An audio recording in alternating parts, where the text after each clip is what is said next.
अस्सलाम वालेकुम प्यारे बहन भाइयों, क्या हाल चाल है। उम्मीद है कि सब खैर कैसे होंगे। मैं भी ठीक हूँ अल्हम्दुलिल्लाह। आज की रेसिपी माशाल्लाह बहुत ही प्यारी है, वीडियो को अंत तक लाजमी देखिएगा। आज हम बनाएंगे पराठा। सबसे पहले हमने आटे को गूंद लिया अच्छे से, उसके हमने पेड़े बना लिए और इसी तरह आपने रोटी की शेप बना लेनी है। तो ये मैंने सब्ज़ चटनी बनाई है। इसमें मैंने अनारदाना, सब्ज़ मिर्च, पुदीना और धनिया, इसको मैंने अच्छे से ग्राइंड कर लिया। इसकी चटनी प्यारी सी बना ली है, सब्ज़ चटनी। तो अब इसको हम लगा लेंगे इस तरह रोटी की शेप बना के।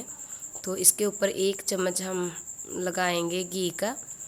तो ये माशाल्लाह बहुत ही मज़े का पराठा बनता है और बच्चे तो ये बहुत ही शौक़ से खाते हैं और बड़े भी शौक़ से खाते हैं। ये माशाल्लाह बहुत ही मज़े का पराठा बनता है। इस तरह आप चम्मच के साथ लगा लें या हाथों की मदद से लगा लें। ये माशाल्लाह बहुत ही प्यारा पराठा बनेगा। तो खाने में तो ये माशाल्लाह बहुत ही टेस्टी होता है। तो आप भी ज़रूर इस तरह ट्राई कीजिएगा। तो बच्चों को बना के दें, बड़ों को बना के दें। तो बहुत ही माशाल्लाह कम खर्चे में ये तैयार हो जाता है पराठा। तो अगर कुछ समझ ना आए नाश्ता बनाने के लिए तो ये नाश्ता बना के दें, साथ चाय हो जाए तो माशाल्लाह बहुत ही मज़े का लगेगा पराठा।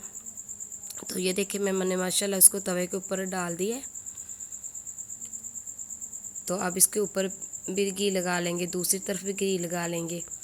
तो आपने इसको अच्छे से पका लेना है। ये माशाल्लाह बहुत ही मज़े का बनेगा। तो अब दूसरी साइड पे भी इसके लगा लेंगे घी। तो जो भी मेरा बहन भाई चैनल पे न्यू है तो जल्दी से चैनल को सब्सक्राइब कर दें, वीडियो को लाइक कर दें, शेयर कर दें। तो ये देखें माशाल्लाह फाइनल लुक पराठे की। ये मैंने अच्छे से पराठे बना लिए हैं। तो अगर आपको ये मेरी बनाई हुई रेसिपी अच्छी लगी है तो प्यारा सा कमेंट करना, बहन को दुआ में याद रखना। तो वीडियो को लाइक शेयर ज़रूर कर देना। तो ये देखिए माशाल्लाह फाइनल लुक इसकी। तो पराठा देखते ही मुंह में पानी आ जाए। तो अगर आपको अच्छा लगा है पराठा और तरीका बनाया हुआ है आपको दिखाया तो प्यारा सा कमेंट करना, दुआ में याद रखना। ये देखिए आप इसको चाय के साथ, चटनी के साथ भी खा सकते हैं। अल्लाह हाफिज़।